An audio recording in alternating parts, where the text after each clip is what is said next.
What's up, everybody, and welcome to ITG Daily, the show that brings you the hottest in gaming news. I'm Drew Bosley. You can find me on Twitter at ArtisticGamer28, and that's the one, the only Scott Savage. You can find him on Twitter at Savage. Scott, what's going on, buddy?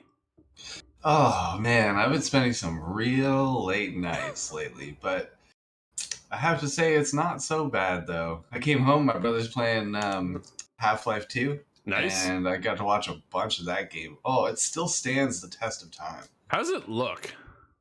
It actually looks not terrible. This is the orange box on 360, and it's actually pretty good. Holds up. But that game is very creepy. I have to retract my earlier statements. Yeah, no, not for me. That's what you're telling me. I've always known Half-Life is just not for me. But dude, I had to jump into Half-Life Alyx, and it creeped the hell out of me. And I'm like, I'm out of here. I'm going back. I couldn't do it, man. Those crab things. I was like, oh no, get me out of this game.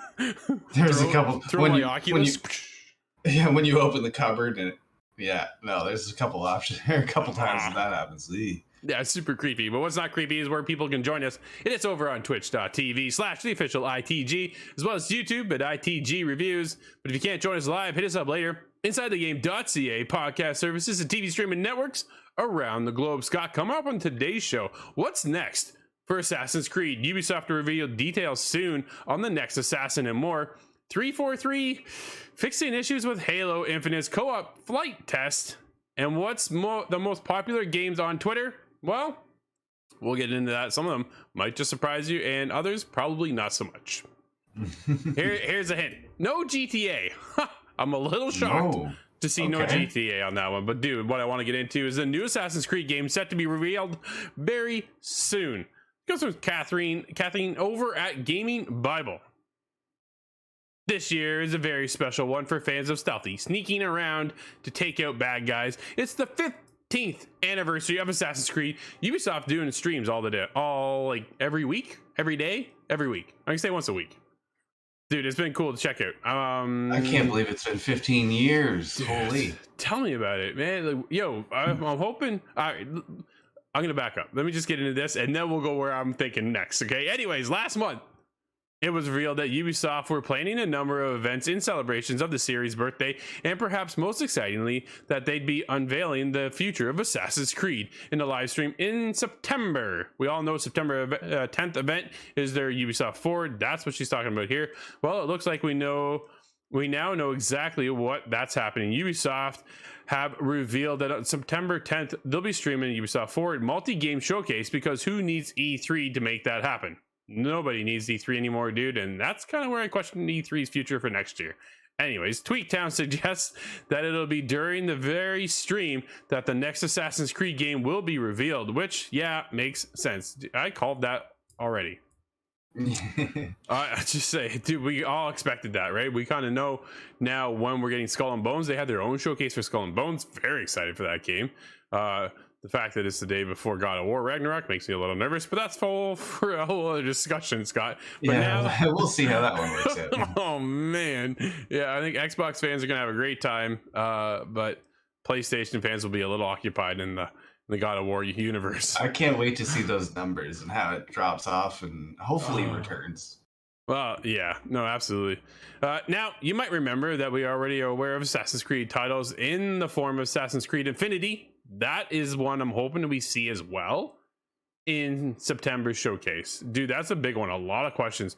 Where's this online games of service Assassin's Creed experience put us? Where are we going to be? How's that going to go? I know how you feel about games of service.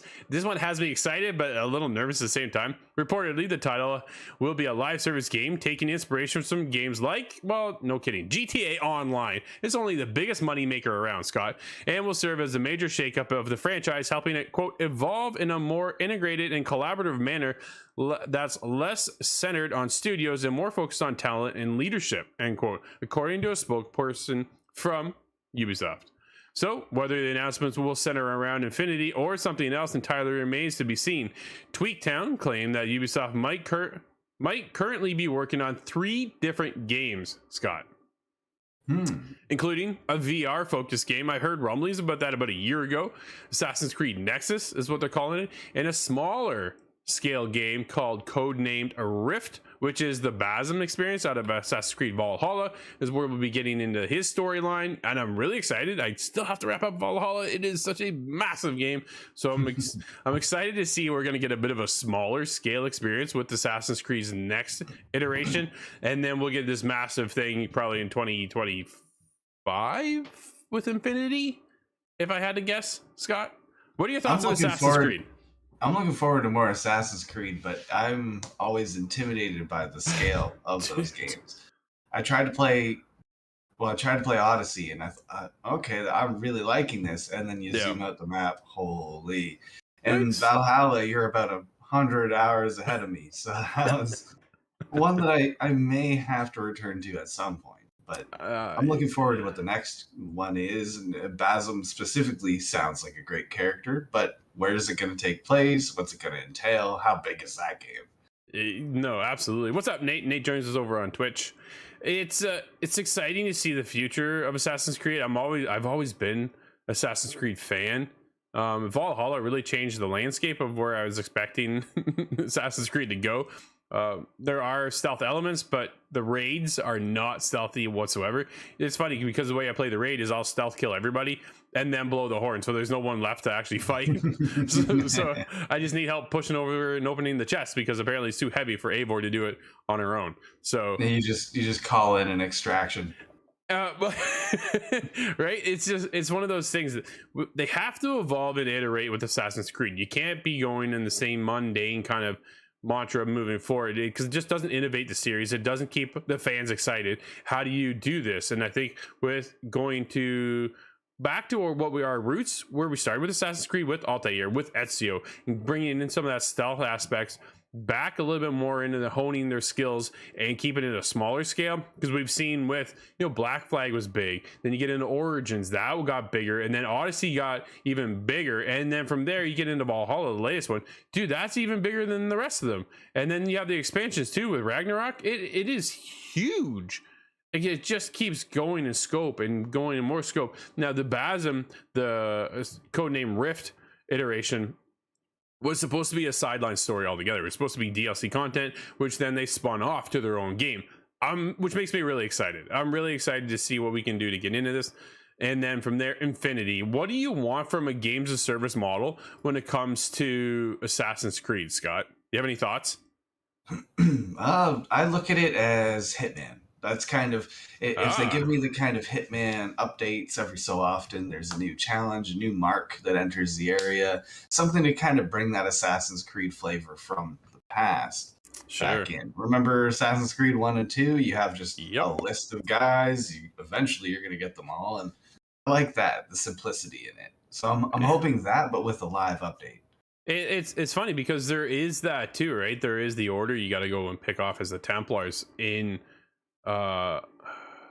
it's been forever now. I think with Origins, it's always been that little, okay, here's your target, here's your target, here's your target. And now with Valhalla, what they've done is they introduce parts of the story, which then unveils certain little quests, which then triggers certain key points that you need to find information of your targets.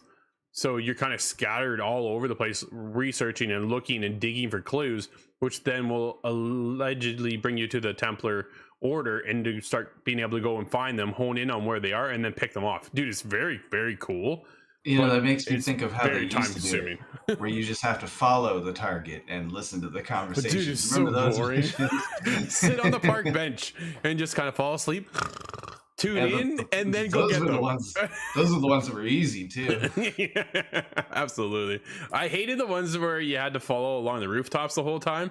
And oh man, you lose them for like 2 seconds. They're out of sight, and then timer click. You have 10 seconds to go find them. I was like, man, I'm glad you they did away with that. So, but when I think of games of service, honestly, a lot of it tends to bring in co-op aspects for me. That's where I'm thinking like The Division as an example, right? Where I can team up with my friends and we can go out and do this, whatever. Or Destiny is another massive one.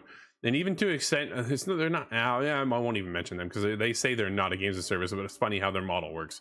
But when it gets into the Destiny realm and The Division, that's kind of where I'm hoping they pull aspects from for Infinity. And we'll definitely be paying close attention on September 10th. Scott, dude, that's a good chunk of the show already. We better move on quickly here. Let's get into Halo Infinite's campaign co-op beta is still a no-show. 343 Industries is still targeting this week. However, at this point, what are we, like Wednesday in the middle of the week now? This comes from Ryan Dinsdale over at IGN. Halo Infinite's campaign co-op beta still hasn't kicked off as developer 343 Industries is currently unable to get the mode working. In a series of tweets spotted by PC Gamer, 343 Industries community director Brian Gerard said the team is, quote, still targeting this week, but it's a day-to-day as work continues, end quote. Despite announcing it would begin the week of July 11th, the team is still working on our upcoming Halo Infinite Network co-op insider flight build. The flight essentially meaning the beta, what's going on. And apparently what they've done is they found some issues that are kind of preventing them from getting it up and running. And they're holding it back until it's essentially ready to go. Which, dude, it just seems to be one painful, stepping stone for another. Sense. It does. Yeah, they're hitting trouble at every single turn in this entire project. And as much as I really want to get in there and love Halo, it's starting to take its toll on me.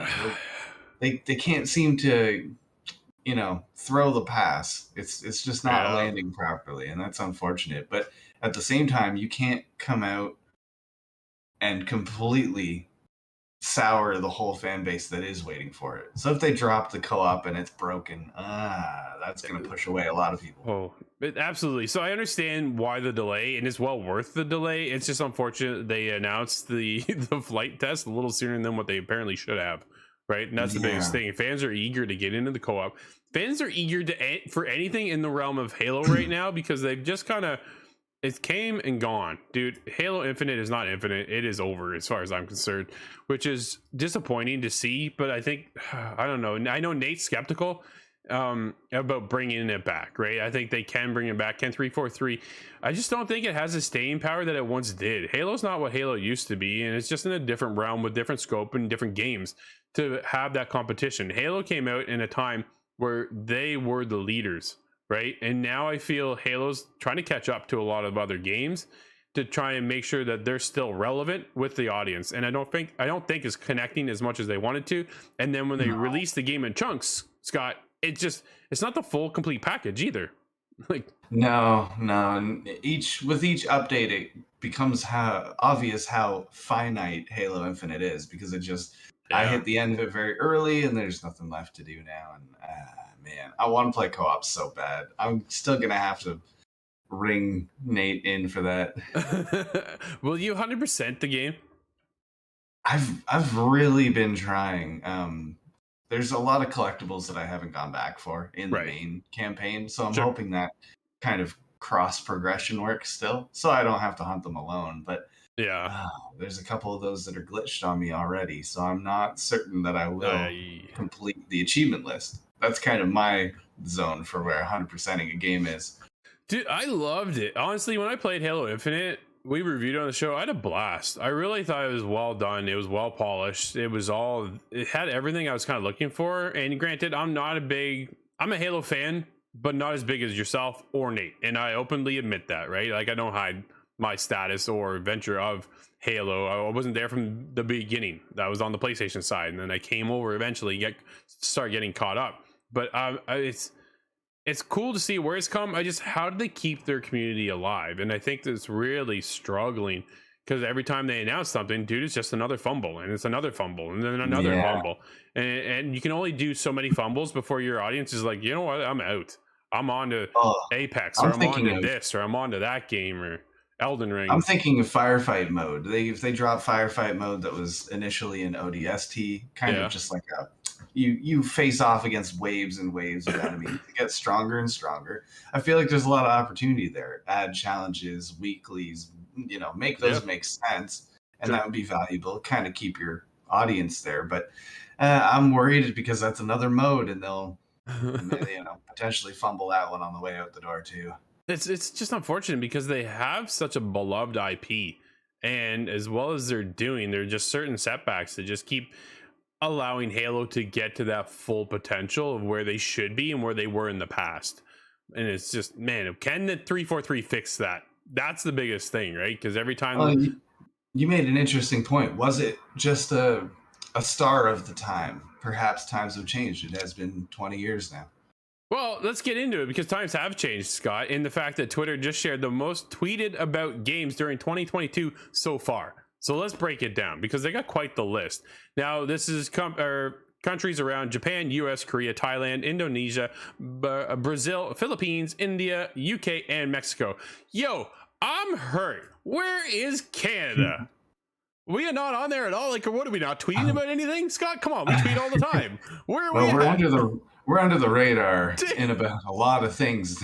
We're like the assassins now. We're sneaking in. You'll see us eventually, buddy. But right now, so Twitter shared information that we're primarily most curious about, the most tweeted about games globally for 2022 so far. Some things will shock you, some things not so much. Genshin Impact, right there, is number one. Does that really surprise you at all? I see that one every time it comes up. Anytime there's a new character drop, the internet blows up. It is huge. So I went to Genshin's YouTube channel. Every time they drop a new video, it's in like the multi-million views. It is massive. I have no idea how. I knew it was big, but I didn't realize it was that big. And here's my problem with the game. The voice acting in the game just kind of sets me off. And I just can't. I really want to. Dude, I love the art style. I think it's really fascinating, really cool. It kind of gives me that Breath of the Wild aesthetic that I really adore. And I want to get into it. I want to try it. But the minute they start talking, I'm like, I'm out of here. And yeah, I gave it a good try, but I found it was very repetitive. It was a little too repetitive for me. And the anime kind of back and forth wasn't doing it for me either. It's unfortunate. Yeah, I was really hoping it would click. One of our contacts, Woot, is just enamored by it. He loves this game. And he was talking about it heavily for so long, and I saw so many people in that circle that I follow that are all over it. I'm like, man, I want to get into it. I just really can't. But Scott, another big impact this year was Wordle. So Wordle, yeah, that's that daily Wordle, wasn't it? Exactly. Okay. My kids were on it, my wife were playing it, like everybody was all over this game, and I'm like, nah, I'm not smart enough for this. And then Assemble Stars, have you seen anything about that one? I didn't even know what that is. I didn't see it either. Yeah. No other big surprise though is Final Fantasy is in the conversation. These are not including Canada's numbers, so perhaps we're not seeing. There's the issue. Yeah, Final Fantasy was in there as well. Project Sakia. What is that, Scott? Have you seen that one? I think that's Sakai, but I gotcha. do not know. I don't know either. One we do know though very well is Apex Legends is in there. Very cool. Hey, is that Titanfall Battle Royale? Ooh, that's the one, because we talked about it on yesterday's episode, how we're getting a single player content now in the near future. Well, I wouldn't say near future. I'm really kind of predicting like more like 5 years out, 6 years out still, as they're looking to build the team to bring us a single player story for that game, which would be pretty cool to see, actually. I know you're a little on the fence and we're just really kind of hoping for some more Titanfall, but it doesn't sound like Respawn's working on it. In that game, I'll be jumping for joy the minute a Titan hits the ground. Dude, followed up after that is Elden Ring. That's a massive game. No big surprise there. Fate Grand Order. What is that one? I have no idea either. It's funny how some of these games I had no idea, never even heard of, and then others I'm like, yeah, that makes total sense. Valorant is in there. Dude, Riot Games kicking in there with Valorant. The competitive side, I wonder if that's what's kind of carrying that title, or like, I don't know anybody in our circle who's actually playing Valorant, because you got to be a sniper in that game to actually kind of survive. So. Yeah, it's a CSGO kind of speed and style to it. Yep. I've seen a lot of streamers play it. No, absolutely. And then, of course, The Legend of Zelda, dude, is no big surprise. Like, I think that's mainly people tweeting about why have we not seen Breath of the Wild 2 yet? Yeah, please give us more info on that one. I'm dying to see it, honestly. There's some notable exceptions here, though. There is what doesn't make the list. God of War Ragnarok. Isn't that surprising? A little bit surprising. Horizon Forbidden West didn't make it either. That was a big game this year and early on too. I thought maybe some of that would have carried over. Yeah, no GTA 5 or 6 in there in the conversation as well, which is always on. It's funny because we always talk about our MPD reports and what's on the top of the charts. GTA is always there, like every single month it's there. So at this point I was just kind of surprised not to see it in the Twitter space, but either way, dude, that's quite the list. Genshin Impact, probably one of my most disappointing ones that I just can't get into, honestly. It's one of those things. But dude, you know what I can get into? Let's do it. It's Hitman 3 is getting the first new map on July 26th as free DLC. Ambrose Island is home to a dangerous pirate syndicate. Yo, I'm so down for this. It's the return of pirates. Woo! It's the year, buddy. It's the year. Let's get into it. What's Nate chiming in here? Elden Ring. Yeah, Nate, here, I got a question for you, Nate. Are you done Elden Ring yet? How many hours are you clocked in at? There, we'll update everybody here real soon because you might be interested to see Nate's hours. It's a big number. Yeah, what level are you now, Nate? 300 something? Man, oh man. Let's get into it. Hitman 3's new map, Ambrose Island, will arrive as free DLC to all players on July 26th. IO Interactive announced in its July roadmap. This marks the game's first new map since its launch last January, Scott. It's been a while. Yeah. I thought there was the different sins that were already downloadable, or am I thinking of not new Hitman maps? So 2? yeah. Oh, no. Okay. It was challenges and the like. Yeah, it's had new challenges, new elusive targets, and all that kind of stuff. We're getting more of those here as well. They'll be coming around. But judging by the trailer, Ambrose Island looks to be a dingy tropical locale led by the rebel outcast. IO Interactive says the map is fully explorable sandbox location with a hidden cove, home to dangerous pirate syndicate operating in the Amada Sea, and to many hidden secrets. Of course, that's the way IO Interactive works. Dude, there's some of the most remarkable gameplay elements in Hitman that I've ever experienced in a game. The replayability, I've yet to see any other game compare to this. Oh yeah, no, there's a million different ways to run these each and every level, and that's why the draw is so great. Yeah. Have you done any of those speed runs? You ever see those videos? I've seen them, dude. I'm not a speedrunner. I am waiting in the shadows, and then like they're done the game, and I'm still taking out like the first guy in front of me. So. Well, that's how I play too. But I will never forget the Dubai level. The very first guy walks out, pop, hits the door, done. Something like 17 seconds. It's nuts. It was nuts. Okay, so let's chime in here. Nate says 310 hours, level 201. Wow. Well done, buddy. He's playing with his brothers and stuff too, so I understand. He's not just driving to the end. No, he's not. Yeah. We are close to the end of the game. Laugh Out Loud be installed in the last month, but soon I shall become the Elden Lord. There you go. Nate's almost there, everybody, at 310 hours. But he's also played the game like 3 times. It's funny. He keeps going back to help out his brothers. So yeah, it's cool. But getting back to Hitman 3, very excited, dude. There's a lot in the works coming. We'll jump. I'm gonna be jumping back in. Are you jumping back in to check it out? Oh, absolutely. I have not finished Hitman 3. I saw my brother play through most of it, so it's been long enough now where I don't remember every beat. It's time to return. Yeah, no, it's always exciting. I remember they did. It was pre-order DLC for pre-order bonus for Hitman Absolution, and it was a sniper challenge, and that's where the sniper challenges came from. Dude, it was so good. I was talking to two of the devs that were repping the game at an event we were at, and one guy beat it in 7 seconds. It was nuts. What? I couldn't believe it. He lined everybody up and 7 seconds, clocked them all. Unbelievable. That's your speedrunner. Scott, we do have a game out today, though, my friend. What is it? We have the singular Loopmancer on PC today. Dude, the game looks cool. I'm like, how did we not see this thing? I want to check it out. It's made me think of Looper, the movie, but I haven't seen that movie either. Nope. What did we play? Loot River not too long ago. Kind of reminds me. Hey. It's just the title. But yeah, this game looks awesome. I want to definitely check it out. It was super cool. But Scott, just like that, my friend, that's going to be the end of the episode for today. This has been ITG Daily, the show that brings you the hottest in gaming news. You can always join us live at 11 a.m. Eastern over on twitch.tv/the official ITG, as well as YouTube at ITG Reviews. But if you can't join us live, hit us up later inside the game.ca podcast services and TV streaming networks around the globe. Until tomorrow, I'm Drew, that's Scott, and we'll see you inside the game.